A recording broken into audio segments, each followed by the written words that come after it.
And our lead this hour coming from Gang Green Land. We're going to talk about that gang, that NFL gang, Gang Green. And as you know, by listening to the show on a semi-regular basis, while most people are sleeping, right? Most people are not paying attention. We talk about the news of the day, right? We don't know. One of the cool things about the job, people have asked me over the years, like, how do you do this for so long? It must be so boring. You've done the same nonsense. And my argument is always that, no, every day there's something new. And I don't know when I go to bed what's going to happen when I wake up. And it's actually a lot of fun because, for example, I did not anticipate that I would be doing a deep dive on the Jets, who have been eliminated from playoff consideration. And this particular story's popped up on our radar again. But here we are, right? Here we are in the big chair. So the Jets, who have the longest active stretch of futility in the NFL, they have not been able to cut the mustard with 12 straight seasons missing the playoffs, and they continue to feed the content kitty. Now, a ringing endorsement has been issued, a ringing endorsement pushing the boundaries of believability, and that has gone to the Jets quarterback. Now, if you did not hear, perhaps not, the Jets coach Robert Saleh, as the worm turns, has issued a glowing testimonial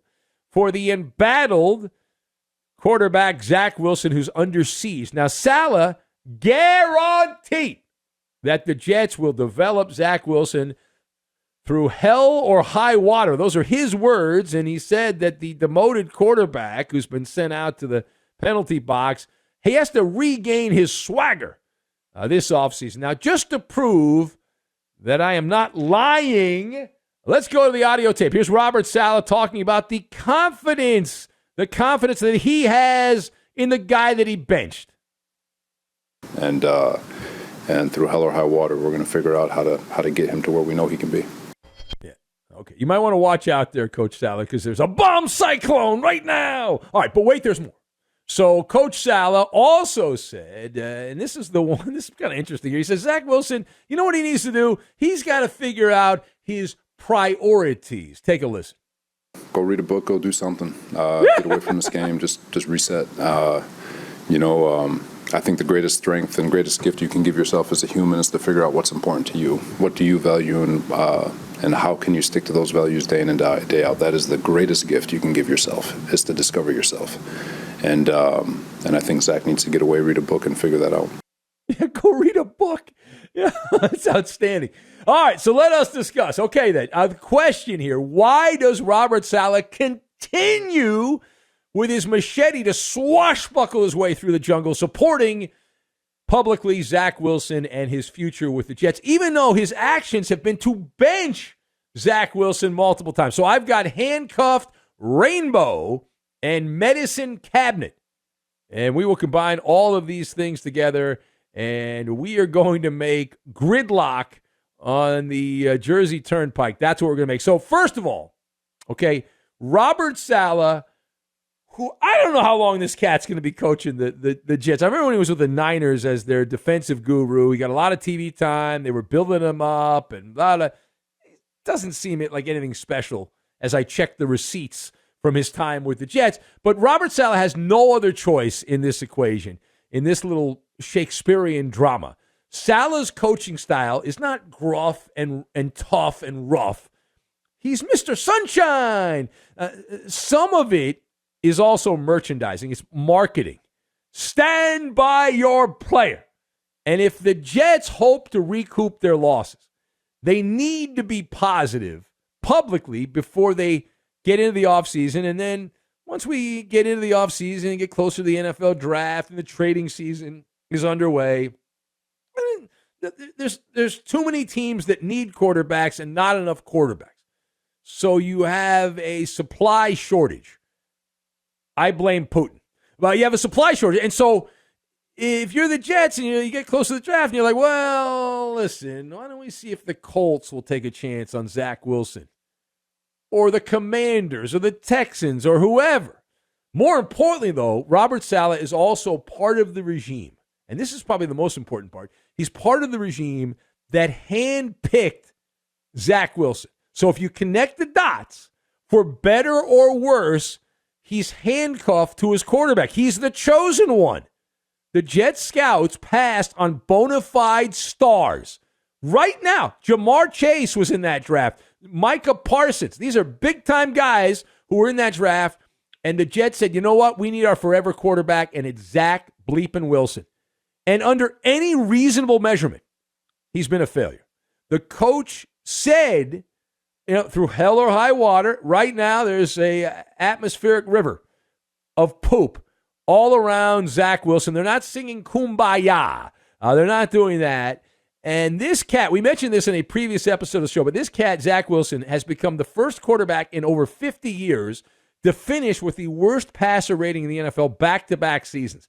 Congratulations as you slog through the mud of the NFL. Now, secondly, is it true that there is a hidden meaning to the rant about the book from Robert Saleh towards Zach Willson? So this is a not-so-hidden message, right? Saleh spelled it out pretty good. Defending the skill set, which is a way to say, hey, we really scouted this guy great. We know this guy's got the skills to be a big-time quarterback. But he also implied that Willson is, shall we say, primitive. That the way this was painted, that Wilson's a meathead. He's clueless. He's uncultured. He's raw. Terrible leader of men. You know when your coach is telling your quarterback who's been benched multiple times that he needs to find the rainbow. And I'm talking about not the pot of gold at the rainbow. I'm talking about the reading rainbow. That listening to Robert Saleh speak, it sounds, every time I hear this guy talk, it sounds like he's got a master's degree from Tony Robbins. That he just owns it. Like all those positive traits and all the phrases and all that. I have a sneaking suspicion that Saleh's going to say, I want you to read a book. I've got one for you. Awaken the Giant Within. That'll be the book. And then he'll give him a copy also of The Art of Happiness from the Dalai Lama. And all those big buzzwords, right? Sharpen the saw, synergize, prioritize, be proactive, begin with the end in mind, et cetera, et cetera, et cetera. All those terms that people use when they're trying to sell positivity and how to live a proper life and all that. So, furthermore, now Saleh also is, in so many words, he actually explained in another part of this news conference, he explained that Zach Willson blows as a pocket passer. So I want to play this clip for you. Take a listen because this is, to me, as meaningful as anything. But here's Robert Saleh explaining the part of the game that his quarterback needs to improve on. Go read a book, go do something. Get away from this game, just reset. I think the greatest strength and greatest gift you can give yourself as a human is to figure out what's important to you. What do you value, and how can you stick to those values day in and day out? That is the greatest gift you can give yourself, is to discover yourself.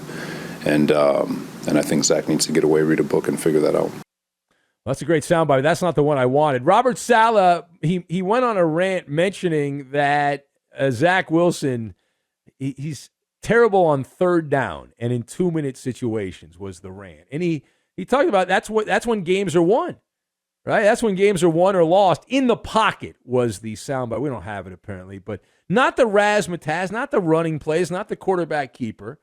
Robert Saleh's point that he was making was that Zach Willson has to get it done in the pocket. And this is something that I've preached about from my bully pulpit over the years, is that when I see the quarterback that dazzles everyone by running up and down the field, can they get it done on third down? Can they get it done in the 2-minute drill from the pocket?